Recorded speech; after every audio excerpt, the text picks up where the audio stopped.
चेन्नई के bus station bus से बारे हम लोग भितरे हो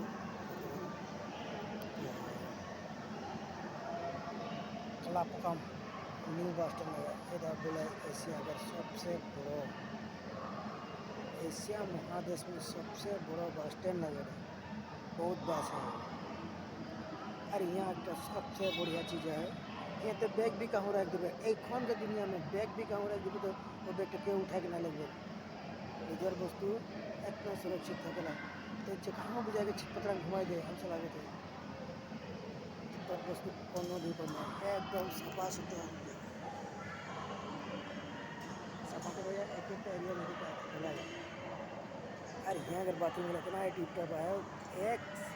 एकदम मैंने एक बाथरूम में एक है मैंने सफा कर देखते मैंने इनको ना अद्भुत मैंने इनको तो ना ही दिख रहा मैंने अंदर इंडिया भी आगे जाते रही